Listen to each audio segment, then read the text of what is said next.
a flight from Paris to New Zealand for just 200 euros. So this is just crazy. Hello everyone and welcome back to Monica's Travels. Today I want to talk to you about a very interesting topic, which is how to travel on a budget. So, as some of you may already know, I traveled to 25 countries by the age of just 19. So, how did I do that? I'm not rich. My salary is pretty high for my country, but it's close to the minimum wage in some other countries. So, how do I actually travel to that expensive countries? I will share my best tips around this video, and I can guarantee you that if you follow all these 6 tips, you will have a very cheap vacation in even tropical places. So let's get started. So the first tip, in my opinion, is also the most important one, and it's about traveling to cheaper countries. Obviously, you don't have to always do that, but most of your trips should be in cheaper countries, which also can be a travel paradise like the Philippines, Thailand, Indonesia, South America, and so on. So, I'm not saying that you shouldn't travel to expensive countries like Western Europe, because I also traveled there too, but after traveling there, I've been mostly to cheaper countries, and this way, for example, last year from 13 countries, around 9 or 10 were cheaper, and this way I managed to travel a lot because I save lots of money on traveling to cheaper countries. For example, my friends were surprised the first time when I went to Thailand. They thought it was crazy expensive and they were amazed that I arrived there. But in reality, my 1 month trip to Thailand was actually cheaper than my, I don't know, around 2 week vacation in Western Europe. So yeah, I told them this and some of them wouldn't believe me, and yeah, it's the fact that, for example, Thailand is far away from Romania, where I'm from, and people might think that it's crazy expensive because a flight is actually very expensive, but yes, the flight may be expensive, but then you save lots of money on accommodation and food and experiences, which are all amazing. So, yes, this is a crazy good advice from me about traveling cheap. The second tip is kind of a little bit related to the first one, but not fully. So you should travel off season as much as you can. For example, in Europe, it's not always nice to travel off season, for example, in winter, because it's very, very cold and you don't want to visit everything in such weather, and some things may be closed. But for example, in tropical places like Thailand, like the Philippines, you can go off season.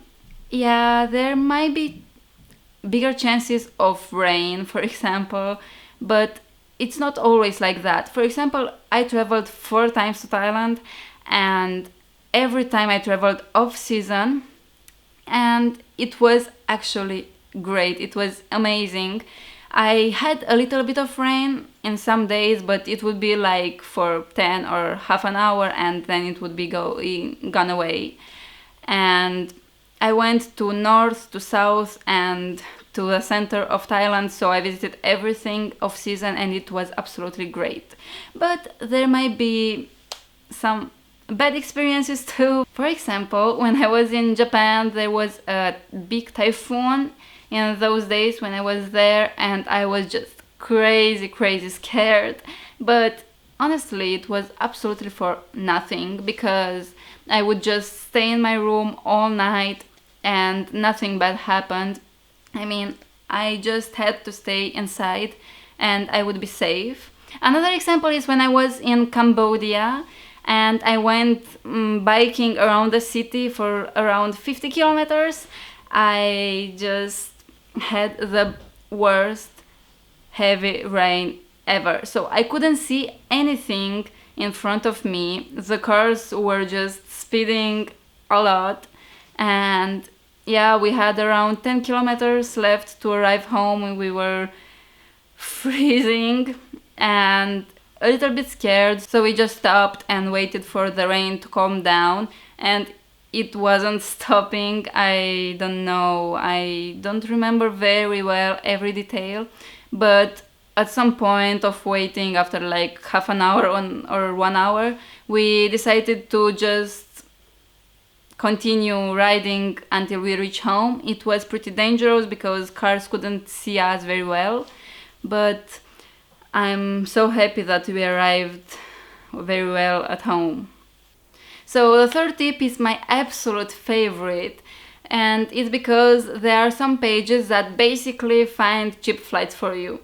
So it's not always from your own country, but it's like they share lots of posts every day from lots of countries from all around the world, and many times it may be from your own country or even a close country to you. For example, I am from Romania and I find a crazy cheap flight from Italy to the United States, so I will just buy it for a very, very good price, and then I will buy a separate ticket from Romania to Italy, and that shouldn't be like more than $40 usually. I love this because it offers you the opportunity to travel all around the world with a very good price. And for example, this way my brother got a flight from Paris to New Zealand for just 200 euros.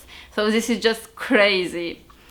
These pages are Fly for Free, Secret Flying, Scott's Cheap Flights, and maybe there was one like Dino's Cheap Flights. I'm not sure, I will check it out later. I don't have a partnership with any of the mentioned pages. I'm just sharing with you all the tips I have and travel tricks. Okay, so we can move on to the fourth tip, which is actually this: don't buy extra stuff. So by extra stuff, I mean don't buy plain luggages, plain seats, extra food in the plane, things from duty free, and so on. I mean extra stuff which you don't necessarily need. For example, about the luggage, you can just invest in a very good backpack. For example, I have a very good backpack with just $100, and I backpacked with it in Europe in 3 months, in Asia, and it's still intact, it's still great, and I still use it a lot. And you can try to fit all the things you have in just one backpack, so you don't have to buy an extra luggage, and that will save you a lot of money on the long term on many trips. About the food, you can take some food with you in your baggage, but be careful with what kind of food you take. For example, I usually take biscuits or I don't know, chips or things like that, and if I'm very hungry, I will eat them inside the airplane. Usually on longer flights you should have free food on the airplane, but for example if you're having a short flight with a low cost company, you can just eat before the flight inside the airport. There are some places where you can eat for a pretty good price, and then you can eat like after you arrive at your destination. About the seats, for example, if you are with a loved one or with family and you want to stay together and the airplane company doesn't let you stay together by default, you can ask some people if they want to change the seat with you. I do this all the time. There were some exceptions when I actually bought the seats, but it was because they were pretty cheap, for example $2 or $3. And yeah, that was an exception that I did like 3 or 4 times, I don't know. So the fifth tip is very, very important, because lots of people actually throw away lots of money on going out, on restaurants, on expensive restaurants, I mean. And I don't really agree with this. I eat sometimes in restaurants, but for example, when I was in Paris, I saw that all the restaurants were crazy expensive, or at least those that I found. So I just eat once in the restaurant to try the food, and then I cooked all the food at home. So for this I recommend two things. One, cook your food at home, or two, just go to a local restaurant with locals and just cheaper prices. The first one is actually obvious. If you cook most of the food at home and you buy it from the supermarket, it's actually the cheapest you can get.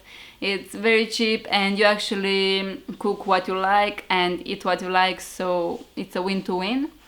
And actually, if you still want to try local food and, I don't know, going out, eating at a restaurant, you can choose local restaurants. For example, when I was in Thailand, I went to a local restaurant which was actually great. It was full with local people and they were also friendly. I ate a very big meal with just $2 or $3, which is very, very cheap. And everything was great, the food was amazing. And it was just a small local restaurant. And then a few blocks away, it was full with touristy restaurants, and they were also expensive. I mean, it was like 3 or 4 times more expensive, and I think it's just not worth it. So if you can find local restaurants, make sure you eat there, because it's just great and cheap. The last tip for this video is to be flexible. I know that for lots of people this may be very difficult because of work schedule, or university, school, and so on. I know that because it happens to me too. I usually spend a little bit more money than I could because I have university and because I work, and my work schedule is pretty fixed. I can change it a little bit, but it's still fixed, it's still full-time.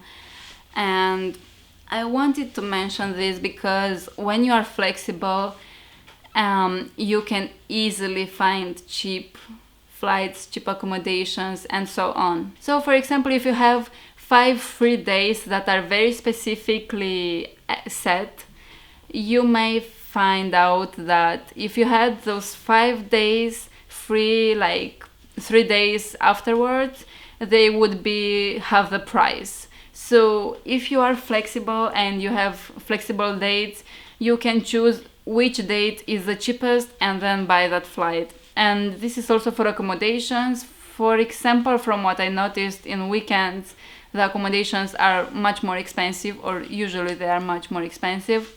So if you can go during weekdays, it will be also not that crowded, which is great, and you can also get a better price. Also, this goes together with the second tip, which is to travel off-season. So if you can travel off-season and also to choose the dates as you wish, you will for sure get the best deal you can get. So that's it for today. Please don't forget to smash that like button, subscribe, and comment with any video suggestions you have or other travel tips you have. Please don't forget to follow me on Instagram, Monica's Travels, and to check out my blog, betravelos.com. I hope you enjoyed this video and see you next time. Bye bye!